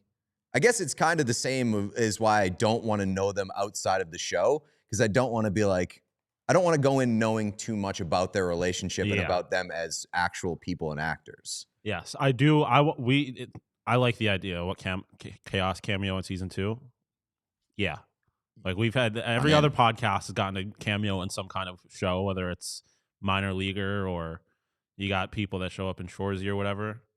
Get us in the chaos. This is what we want to be in.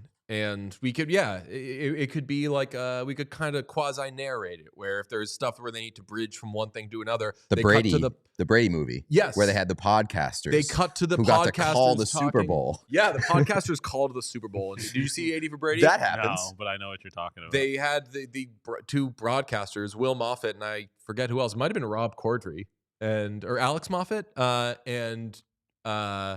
not Alex. Alex Corddry is Rob Corddry's cousin, and she's a sports reporter. Okay. Rob Corddry, I think, was a podcaster who called the Super Bowl. They can have us call the Major League Hockey final. I'm in. I'd be very, very into it. We haven't really talked about the Tate McRae and Jack Hughes thing, and I think we're ready to. I don't really care about I ship this or they. Yeah. I have a hard time caring about 20-year-olds' relationships. Feels weird to me. We've never done that, so we're not really going to do that. But we've always been a Tate McRae podcast. Right. We booked her for the show early last year, and she was going to come on. But unfortunately for us, I guess, she very quickly got popular, and more people than just us knew about her. So that was over. Tate, Queen, we've been in a room with you at the All-Star game. We snapped photos of you canoodling with Sharky, and we've listened to your songs. I'm a sports car guy myself. Music videos make us a little dizzy because it's just all over the place. But Tate McRae spotted with Jack Hughes over the weekend, or I guess late last week, and it started all this hubbub. Yeah, it was Dumois. Is that what it's called? Yeah. Tate McRae on a date with a guy, had a broken arm/wrist at Anton's in West Village. And yes, that is Jack Hughes. And now the Tate McRae stands and the whole world is asking, who's this guy? Yeah. Is it fair for me to ask, what date is this where Jack Hughes is just wearing a wrinkled white T-shirt and a beanie to dinner? Every date that Jack Hughes goes on. I agree. Jack Hughes is a well put together individual when he wants to be. But a white T-shirt is a good look for most people. Sure, but this feels very low effort. What's the vibe at Anton's? Is it? Because she's just in a red T-shirt. Yeah, right. And she's so Tate this feels McRae. very She's comfortable, very casual. Yeah, this is very casual, very comfortable. So how deep are we in here? Okay, let's learn about Anton's. Our story. A cozy, nostalgic New York cafe. Anton's is a nostalgic New York restaurant and wine bar in the heart of the West Village. The vision of husband and wife co-founders Nick and Derer and Natalie Johnson, boring.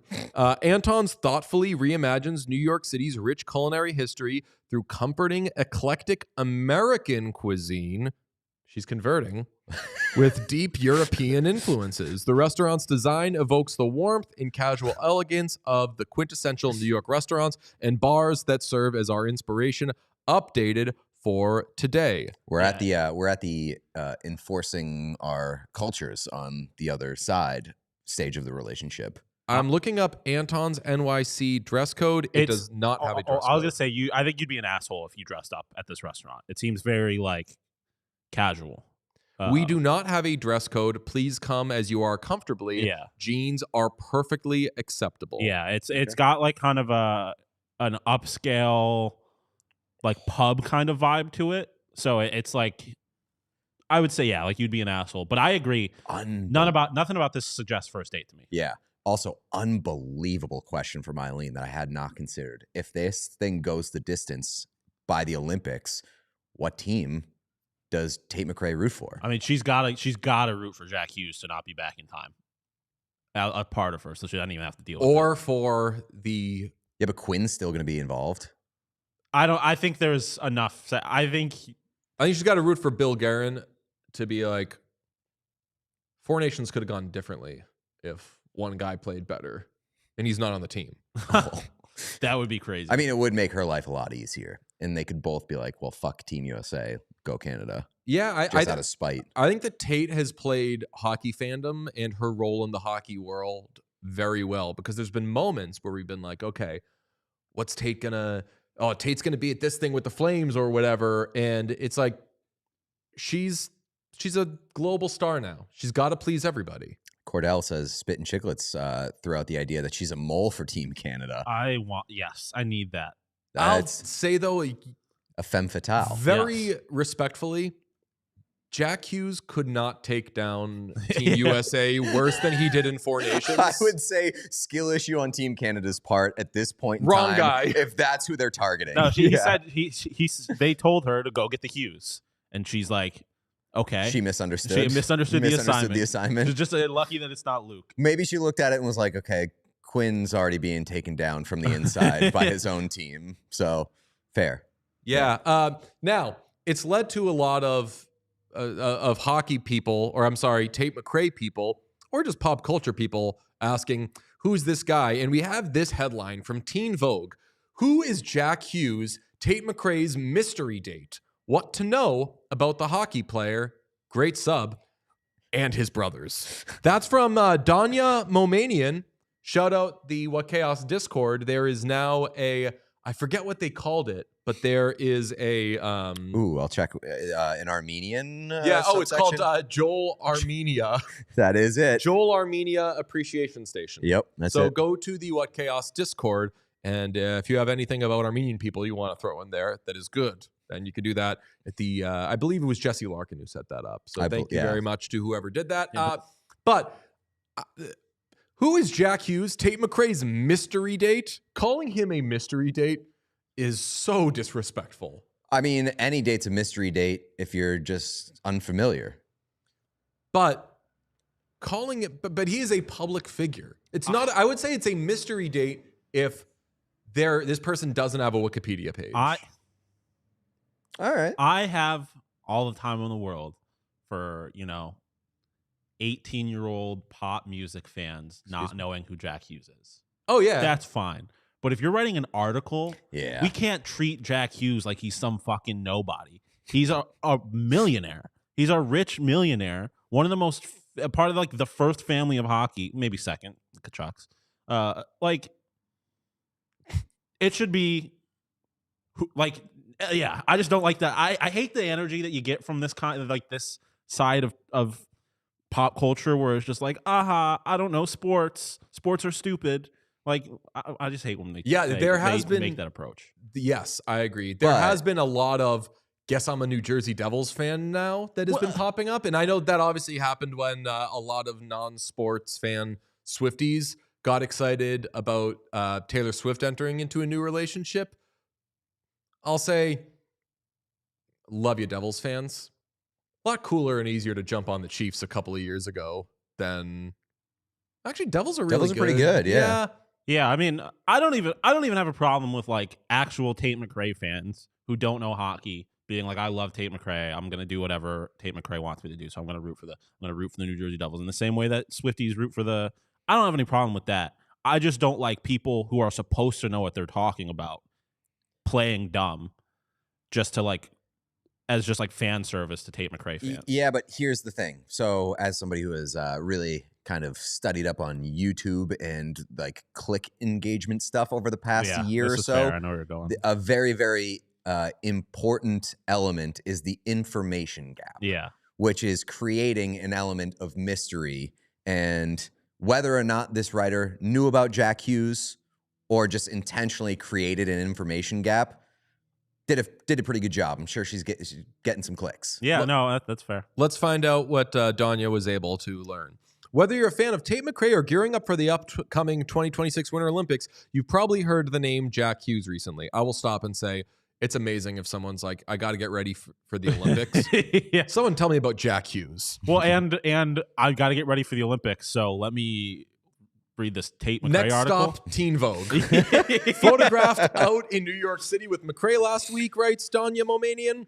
Hughes has been somewhat of a mystery to pop music fans and celebrity gossip aficionados. No shame in the game. Heightened by his lax fit and bandaged arm, he quelled up a lot of curiosity. His signature bandaged arm, but that might not be the last you hear of him. As the 2026 Winter Olympics approach, speculation grows over whether he'll have a spot on Team USA. So while you may currently associate the name with a night out in the West Village or an unfortunate hand injury, he's one to watch beyond that. Here's everything you need to know about Jack Hughes. Stealing this idea, we need to make a clip that's like, you know Jack Hughes from being a fucking guy with a weird hand. Is there more to his story? Jack Hughes is gonna enter like Rip Hamilton territory, where he's gonna have to wear that brace all the time. He's gonna have to cut off his not arm. gonna recognize him otherwise. Yeah, he's gonna have to cut off his arm for the status, for the recognizability. It's like, how much do you love Tate McRae? Will you give up your arm for it? That is crazy. It's a lot of fans are asking questions outside of Jack Hughes's arm. Yeah, how good was this deep dive? And the best part is that, like, if you're like getting into this and you're like, oh, this guy has an arm injury, must have got hit weird, and then you look it up and that's not even hockey related. Yeah, it's just like nothing about Jack Hughes is hockey right now. I will say that this is not the deepest dive, although it does cite a report from Emily Kaplan. So support there. I love that there's just a section that says, how tall is Jack Hughes? The important I mean, information. if people are there for non-Olympic getting ready reasons and they're looking at this person as a prospective partner for somebody, height ends up coming up. Don't I know it, brother? This is gonna rock. Like there's gonna be more to this, and it's gonna rock because like imagine if Tate McRae popped out with Matthew Tkachuk, that would suck. Like the internet would not be a fun place with the way that like McRae fans would learn about the Tkachuks, whatever. But they're gonna learn more and more about the Hughes brothers, and they're gonna be like Quinn Hughes, like we've said, hates his life and supports gay people. Like that's just perfect internet fodder. Now it's not just Teen Vogue that's learning about Jack Hughes. Who else do we have? This is the best part of this whole thing for me. You mentioned that we were kind of sitting out the discourse around Jack Hughes and Tate McRae.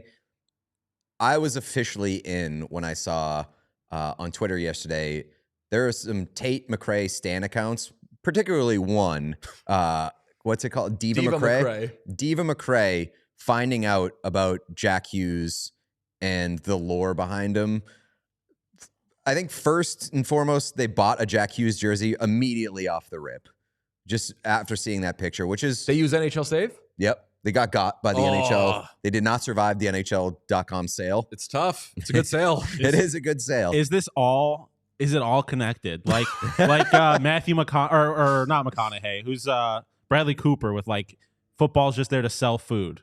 They're just using Tate McRae, Jack Hughes to sell jerseys. It's all Fanatics. Just like how we're getting the belts everywhere because of Fanatics. Like Fanatics is working on different levels right now. Coffee Seahorse said, that's one of my followers. Love her. Well, that brings up this. I believe this is run by a man or a boy. It says he, him in the profile. So that's just a piece of information. Finding out about the Hugheses and being like, oh, he has brothers who also play hockey. Didn't read the Teen Vogue column clearly. And then my favorite part, zoning in on Quinn Hughes and being like, this brother looks like he's having an existential crisis. And it just so happens to be one of the happiest pictures I've ever seen of Quinn Hughes outside of an Oreo uniform. He's smiling there. He loves his brothers. He really doesn't look like he's having an existential crisis at all in that picture. Best part, though, you open up the comments of that tweet, and it's all people being like, oh boy, get a load of this picture. And it's him looking like he's being haunted by ghosts. The Tate McRae fans discovering Trevor Zegras is my favorite part of all of this. Like that's a whole new. They would have loved Anaheim Trevor Zegras. If Trevor Zegras was like, if this was cover of NHL Trevor Zegras era, there would have been so much there. I didn't know he wasn't still dating Dixie D'Amelio. So that's how I learned that. Yep. There is a ton of lore with the Hughes and the Hughes brothers. So incredible deep dive by Diva McRae. Although Kel in the chat said that they've seen allegations that this user is actually a hockey fan and they're faking this for clout. So that was Don't my care. plan. I don't care. That was my plan. We were going to do who's this mystery diva that has been spotted with Jack Hughes? This person's name is Tate McRae, and then we check out some of the songs. I'll say, in the interest of like doing a full thing, because we're filling people in, Tate McRae fans, on who Jack Hughes is. Mm-hmm. If there are any hockey fans who somehow don't know who Tate McRae is, little playlist off the rip. We're going Greedy. We're going X's. And I do like Sports Car. I think those might be the only 3 songs I need. Do we like It's Okay, I'm Okay? I'm keeping my mouth shut because I don't know how many McRae stands are watching this.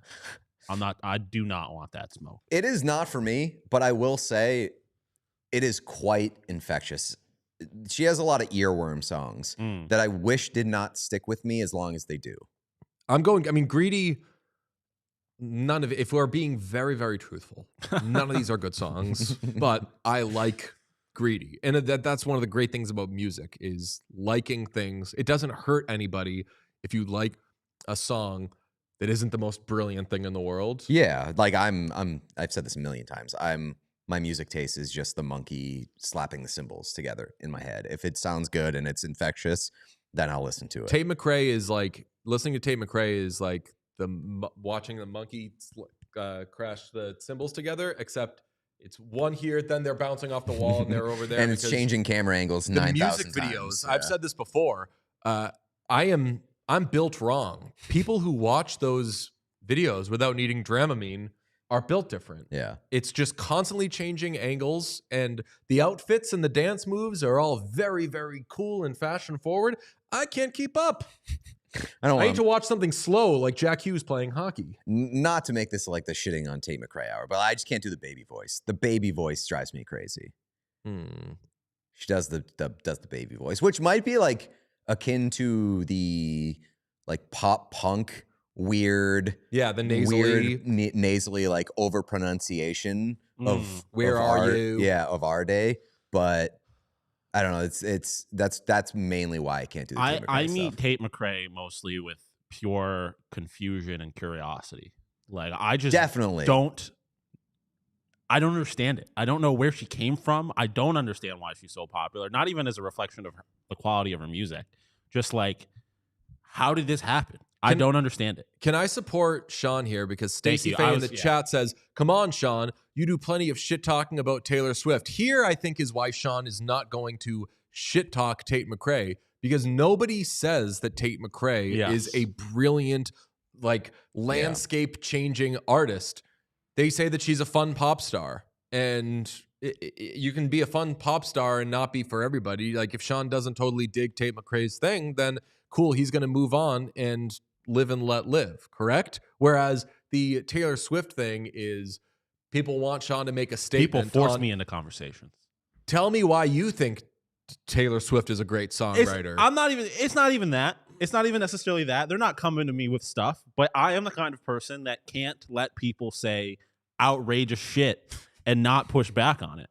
So like, if you want to be like, I like Taylor Swift, that's fine. If you want to say Taylor Swift was my favorite artist, that's fine. You want to say she's like the biggest artist in the world, you got an argument.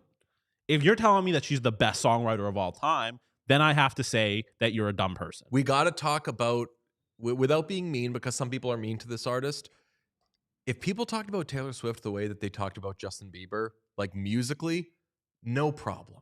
And I probably like Justin Bieber more for that reason, because nobody, except when we went to the Justin Bieber concert and I tweeted something like emotional about like watching this man's artistry changed my life. It did for that fucking moment. And I literally think he was just lying down. I think he was planking. You remember that? No, he brought out like a couch and then played an acoustic guitar on the couch. Yeah. And you went wild for that shit, brother. I was like, and then you abandoned me in the street and almost let a homeless person kidnap me. Yeah, exactly. So like, you guys get it, you know? Like, if that's the experience with Taylor Swift, no harm, no foul. I'm leaving Pete in the street again. Mm-hmm. But if you watch that thing from Justin Bieber and you seriously were saying the dumb shit that I was saying about like, this man is a fucking god. Like, he's a fun idiot making music. Yeah. Yeah. And I love him for that. And he's So- a regular dad. He's a father at the beach. I think we can all agree. Standing on business. Yeah, he's standing on business. not Someone says talking to Biebs you. is a better singer, to be frank. It's a lot closer than people would think. Okay. Now people want to talk about Bieber. We'll give you a Bieber hour one of these days. But for now, we're going to give you the slate. Oh boy. Sean? Look at that. Sean, where's the rest of it? Did you not finish that? You take the morning off when you were building the slate, Sean? I got real tired after the first one. It's very, we got the slate that is coming down. It says the slate as though this were printed on a t-shirt. It's not, it doesn't say the slate at the top. It says it under the neck because there's so much space. What size font is this? Is this size like 900 font? I could tell you. This looks like you were assigned a one-page paper and you just made the font size 900, typed one word, and said, here's one page. The thing that I did on full. damn near every college paper I wrote, which is size 16 font periods on a otherwise 12 font paper, makes the space between the lines a little longer, fills up those couple pages much quicker. It is 254.59 point font. Sean. It's way too big. That's as big as it normally is. As you didn't do any work making the slate, your lazy ass thought you were going to coast. Could you please do us the honors? This will be the first, Pete, do not be offended. This will be the first time someone else has run down the slate. Sean, could you tell us the entirety of this slate? Kicking us off and tucking us in at 9 p.m. Eastern, U.S. and Canada, Dallas Stars visits the Edmonton Oilers. That is a Corey Perry Bowl. That is a Corey Perry Bowl. Cody Ceci Bowl. It's a Cody Ceci Bowl. Very good. The Daniel Plainview Bowl, in a way. Oil country versus oil country. Oh, even though the movie takes place in California. Very good. I should say I have been hammering Jim Downey content of late. He obviously has the very famous clip when he's on Conan, and he says, you know, Conan, everyone talks about your personal life. Why don't they talk about other rich people's personal lives, such as Jeffrey Epstein? And everyone has seen that clip, and it's great. I finally watched listened to that whole interview. I love that man so fucking much. That guy has had his fingerprints on everything. And apparently there's a documentary called Downey Wrote That. Oh, really? Going to watch it. I think Jeff has been, our pal Jeff Israel has been hammering like that recommendation to me, like watch the documentary. About Jim Downey? Yeah. I had no idea about it, which sucks because that means he was probably texting me too, saying it. And I was like, yeah, cool. It's on the list with Andor. I mean, Jim Downey honestly has become like my new One Direction for like 30 and 40-year-olds. Every time I tweet about Jim Downey, and people are like, holy shit, this is the guy from Billy Madison? Holy shit, this guy was in One Battle After Another? Yeah, holy I had no shit. idea. This guy's in the Chair Company? The mustache threw me off a lot. Like, I had seen that clip so many times, I had no idea that was the same guy. There's no shame in that because he looks extraordinarily different in like everything that he's ever been in. The mustache in particular threw me off. I mean, a very cool part about it is he says that Paul Thomas Anderson held up the casting of There Will Be Blood because he had met Jim Downey and loved his look and just the way he carried himself. And he was like, I have a character for this that must be played by Jim Downey. And people couldn't find Jim Downey because he was in the throes of, he said like having a bad year with alcohol and stuff. And you see him in that movie and he's like very red-faced and like he does not look like he's in great shape. But Paul Thomas Anderson was like, this person must do it. And he says that like really changed his life, that he was kind of spiraling downward. And then for some reason, somebody was like, there's a movie with Daniel Day-Lewis. Daniel Day-Lewis, and like no one else is in it. And I need you to be in it. It's incredible. And also he has several of the best lines of the Chair Company, but morale is low. I'm going to dress up like a chicken tomorrow. Funniest shit in the world. I truly believe that he has been the best part of the Chair Company. Yes. Which I've really enjoyed. But Jim Downey, every time he pops up, I know that he's going to steal that scene. Chair Company needs to land strongly, though. Are you caught up? Yes. And I 100% agree. There's arguably no show on TV that is facing higher stakes in terms of how they land the plane than the Chair Company. Yes.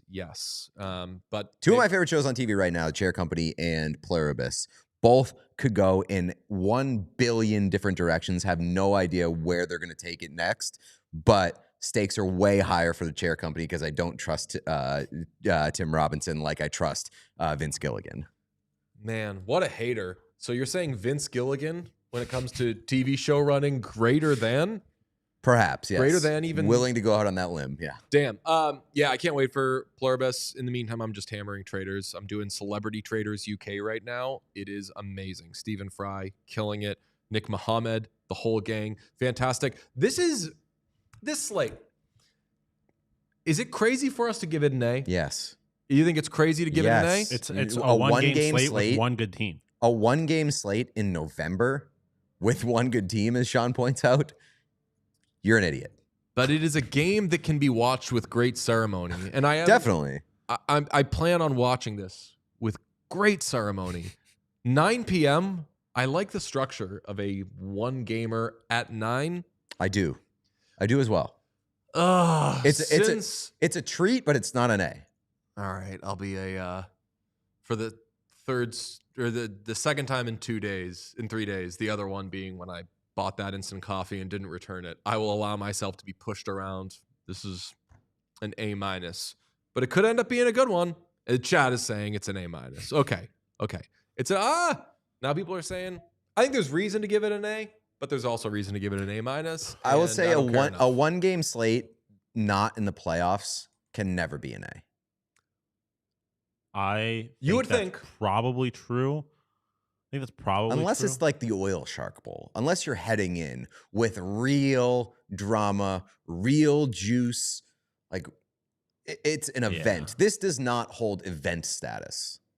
Yeah. Oh, okay. We'll say it's an A-. Now, here's what I want to talk about, brought to you by Sports Interaction Sportsbook and Casino. Every game is your game when you bet with Sports Interaction. Bet the action on every period, every shift, every shot with Canada's homegrown sportsbook, Sports Interaction, Ontario only. 19 plus, please play responsibly. Jack Roslovic, that boy is scoring goals, and he is plus 225 to score a goal in this game. That sounds a little ridiculous. I don't try to go too crazy on just an anytime goal for someone, but 6 goals in his last 8 games, playing on the first line with McDavid and Savoy. He's also on that second power play. I don't think that Savoy is... Someone's going to be doing scoring on that line. I don't expect a ton of scoring from Matt Savoy. I'd say plus 225, jump on Jack Roslovic to score. Where are you? Who else is scoring? Who else is doing the fucking around here? Yeah.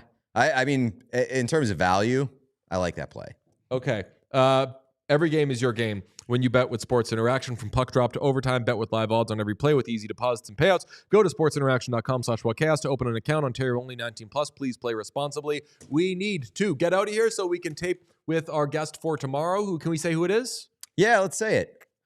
Chef Reactions. If you follow him on Instagram or TikTok or wherever, he's the guy who will do the stitches with people preparing foods, and he grades how they do their foods. And he's had a pretty incredible journey into sports fandom over the past year or so. He's gotten into baseball, gotten into football, and he has since gotten into hockey. And I did provide a little bit of help for his journey into hockey. He is a Detroit Red Wings fan. He experienced his first Red Wings games last week, went to 2 of them. So we're going to talk to him about that. Going to have some fun with him. I'm very much looking forward to that. How did you help him? I was like, you should get into hockey next, and DM'd him, and he was like, yeah, I'm thinking about it. Like, if you have any recommendations for a team to pick. And I got way too excited and sent him, like, I think 18 recommendations and like the sort of the spark notes on where certain teams were, some of the highlights and where they're at, and the elevator pitches, if you will, on like a bunch of different teams. He ended up picking the Red Wings, and I love that choice for him. Red Wings have a great, if you're getting into hockey and you need to pick a team fresh, Red Wings do have a compelling case. And I'm sure you outlined them just with the young players they have, that they're definitely not arrived, and that shit looks good. Okay, we will talk to him tomorrow, and we will talk to you tomorrow. We love you. Bye.